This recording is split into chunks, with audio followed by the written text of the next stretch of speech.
नमस्कार दोस्तों, मैं कृष्णा सिंह और आप देख रहे हैं DI न्यूज।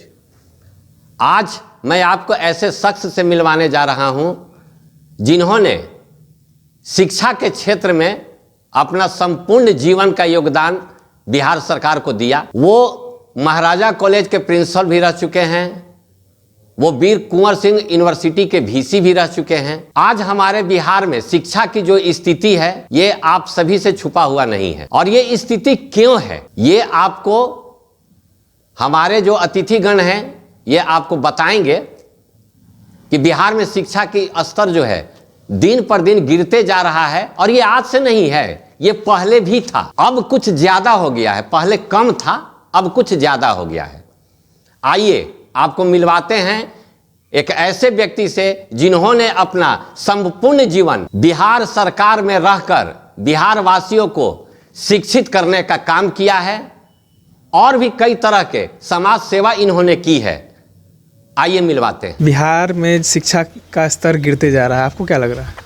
ये तो काफ़ी दिनों से गिरते जा रहा है, ये तो नई बात है नहीं, बल्कि इसके उत्थान के बारे में हम लोग सोचे तो ज़्यादा बढ़िया कि किस बिंदु से उत्थान होगा। गिरने की प्रक्रिया जारी है। शिक्षक अभी लगातार आंदोलन पे चलते आ रहे हैं। उनकी जो मांगे थी पिछले चुनाव में बहुत बड़ा मुद्दा भी रहा, और इस बार नीतीश कुमार उस पर कुछ एक्शन लेंगे या नहीं, ये भी एक संशय बना हुआ है। क्या लगता है कि शिक्षक सही कर रहे हैं? नहीं, शिक्षा के बारे में शिक्षकों का जो मांग है, मोस्ट ऑफ द मांग्स उनका जेन्युइन है और ऐसा है कि उनका निराकरण होना चाहिए, जो मतलब सरकार के ये से अप्रोच से भी बाहर है। लेकिन अभी भी देखा जाए शिक्षक जो मांग करते हैं, लेकिन उसके अनुसार शिक्षा में जो बदलाव है वो नहीं आ रही है। कई शिक्षक अभी भी बच्चों को वही बढ़िया से शिक्षा नहीं प्रदान कर पाते। देखिए, ये तो त्रुटि रही है शुरू से कि शिक्षक हुए कौन है। वहाँ पर जो स्क्रीनिंग की प्रक्रिया थी जिसके तहत शिक्षकों की नियुक्ति हुई है, उस प्रक्रिया में कहीं ना कहीं दोष है, और उस दोष का खामियाजा हमारे आज के बच्चे भुगत रहे हैं। लिया आपने कहाँ से? आपने जो शिक्षकों का स्टफ लिया है, जो शिक्षकों की बहाली की है, वो कौन लोग थे? वही लोग न थे जो हमारी उस व्यवस्था के गई गुजरी शिक्षा की व्यवस्था से आए हुए थे। तो आप क्या उनसे उम्मीद करते हैं कि शिक्षा के दुरुस्त हो जाएगा? दुरुस्त ही आदमी दुरुस्त कर सकता है, वो तो खुद ही क्वालिफाइड नहीं है। और इसमें कहने में हमको कोई भी हिचक नहीं हो सकता है 5% शिक्षक रहे हों उस तरीके के, लेकिन मोस्ट ऑफ द शिक्षक ये ग्रामर का कई गो भेद छोड़िए, ग्रामर का भेद तो हम समझते हैं कि 99.9% आपको नहीं बता सकते जो अंग्रेजी में है। नाउन का भेद उनसे पूछिएगा तो नहीं बता पाइए।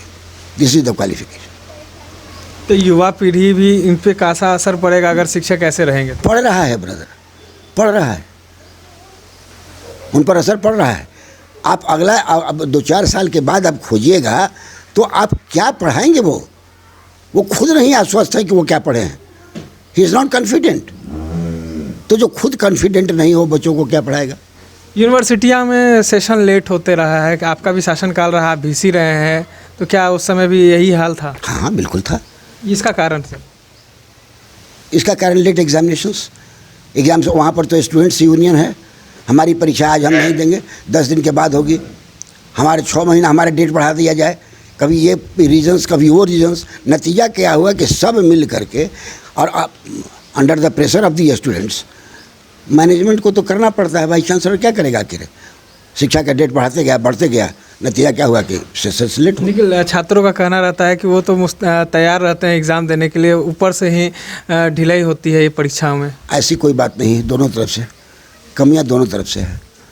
जब उन लोगों का परीक्षा होता है तो वही कंप्लेन करते हैं कि हमारा डेट बढ़ाया जाए, कुछ रीजन्स दे करके। Sometimes the reasons are very genuine also. हम इसको नहीं डिनाई करते हैं कि उनका रीजन्स ऑलवेज गलत ही हो, लेकिन कभी कभी ऐसा होता है कि मोस्ट ऑफ द एग्जामिनेशंस का पोस्टपोनमेंट जो होता है, दैट अकॉर्डिंग टू द सुविधा के अनुसार, बच्चों की सुविधा के अनुसार। आपके शासनकाल में भी डिले हुआ था? हाँ सर, हुआ है। इसमें सुधार के लिए कुछ कोशिश, कुछ नए तरीका को आप नहीं बदल सकते हैं। कुछ नया आइडिया आप सजेस्ट तो कर सकते होंगे सर? परीक्षा की हम समय पे परीक्षा हो सके तो सेशंस को तो कंट्रोल करना होगा ना, उनकी बात नहीं माननी होगी, कहीं रिजिड होना होगा किसी एक बिंदु पर आपको रिजिड होना होगा if you want to remove this statement. इस स्टेलमेंट को ख़त्म करने के लिए किसी न किसी को रिजिड होना पड़ेगा, और the moment you become rigid, विरोध शुरू हो जाता है। अच्छा, स्थिति है शिक्षा की बहुत बेहद ख़राब देखी जा रही है, बिल्कुल। तो इसका नया निराकरण क्या होगा? देखिए, ये कुछ ऐसा प्रश्न है ना कि जिसका प्रश्न नहीं सर, आप शिक्षा से जुड़े हुए हैं, आपका जो आइडिया होगा कहीं ना कहीं एक विकास का होगा। शिक्षक भाग रहे हैं, शिक्षक ही भाग रहे हैं। क्लास लेने से, पढ़ाने से, अपने दायित्व के निर्वहन से बहुत हद तक भाग रहे हैं। आपको maximum, I can tell you, 10% शिक्षक होंगे जो ईमानदारी से अपने बच्चों को पढ़ाना चाहते हैं। हमको कोई इसमें कहने में हिच नहीं है। यूपी जैसा नीति यहाँ भी लागू कर देना चाहिए क्या? देखिए, कहीं ना कहीं तो कड़ाई करनी पड़ेगी, और शिक्षकों को जो यह स्थिति आई है उसके लिए हम, ऐसी बात नहीं कि हम सरकार उसके लिए दोषी नहीं है। हमेशा जो है गंदगी ऊपर से ही नीचे की ओर जाती है, कहीं ना कहीं ढिलाई होती है। तो ऊपर से आप हमको मान लीजिए 50 तरह का ड्यूटी दे रहे हैं अदर दैन द टीचिंग, तो that will have the effects on the students also. वो तो स्कूल पर उसका असर पड़ेगा, साफ दिखाई देगा। ये कोई नई बात नहीं है। मतलब टीचरों पे काफ़ी लोड दिया गया है या बहुत लोड दिया गया, एकदम लोड दिया गया है। लेकिन एक बात कहते हैं, जो लोड दिया गया है वहाँ पर हमसे आप अगर पूछिएगा तो लोड वो शिक्षक इसलिए भी बर्दाश्त करने की स्थिति में है कि वो कतरा रहे हैं कहीं ना कहीं। अगर सारे शिक्षक सब तरह का, कोई ऐसा मोमेंट हुआ है कि हम लोग पढ़ाई के अलावे कोई काम नहीं करेंगे, कभी एक हमको आप दिखा दीजिए इस तरह की क्रांति शिक्षकों की ओर से कि सारे बिहार के शिक्षक ये कह रहे हों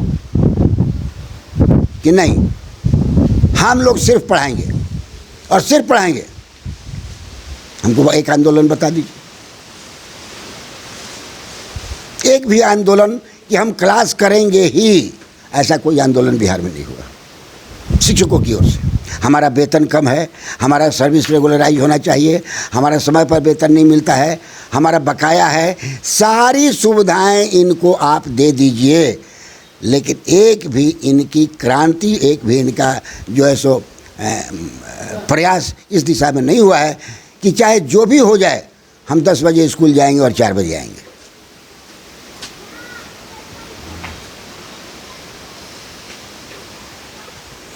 तो आरा की भी स्थिति इसी तरह थी। आरा की स्थिति सब जगह है, नॉट ओनली आरा की क्या पूछ रहे हैं। हम पटना यूनिवर्सिटी में प्रोफेसर रह चुके हैं 18 साल। मैं तो कहता हूं कि आज हमारे पटना यूनिवर्सिटी की स्थिति जाकर के देखिए, तो भाई आप कहाँ से लाइएगा? ये स्टूडेंट्स और टीचर इसी समाज में, साहित्य समाज का जननी होता है। जो भी समाज में होगा साहित्य में कल आ जाएगा, तो बच्चे को आप लाइएगा कहाँ से? बच्चे तो उसी समाज से आएंगे, और उस समाज में कहाँ से पढ़ कर के आ रहा है? वही टीचर पढ़ाए हुए हैं जो इसी समाज से निकले हुए हैं। तो इस समाज हमारा कैसा है, समाज के हमारे शिक्षक कैसे हैं, वैसे ही बच्चे आएंगे। तो आज वो पटना यूनिवर्सिटी में रहें या कैम्ब्रिज यूनिवर्सिटी में रहें, अगर 5% नहीं, हम गलत बोल रहे हैं, 3% स्टूडेंट्स, हमारे पास इंटरनेशनल डाटा है, 3% आदमी पढ़ने के अलावे 97% नहीं पढ़ना चाहते हैं। बोलिए, नई शिक्षा नीति जो आ रही है उस पर क्या बोलेंगे? नहीं, निश्चय नई शिक्षा की नीति हम इससे एग्री करते हैं, हाँ एग्री करते हैं। वो लागू होनी चाहिए। जी हाँ, बिल्कुल लागू होनी चाहिए, बिल्कुल लागू होनी चाहिए। लेकिन वही फिर आ जाती है बात, लागू करेगा कौन? किसके द्वारा आप लागू करवाइएगा?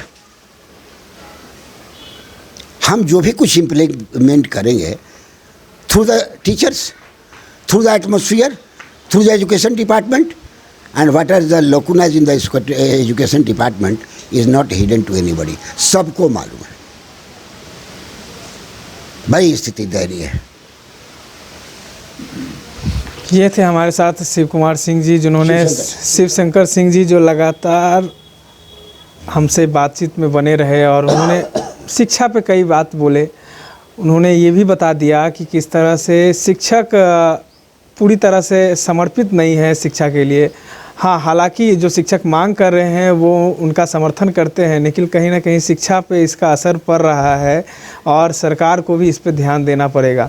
बिहार में अगर नई बदलाव लानी है, युवाओं में नया जोश भरना है, युवाओं को नया बिहार बनाना है, तो इस शिक्षा पे विशेष कर सरकार को ध्यान देना होगा। और शिक्षक जो अन्य काम में लगे हुए हैं उनको सिर्फ शिक्षा के लिए समर्पित करना होगा। इस तमाम खबरों के लिए बने रहें हमारे साथ।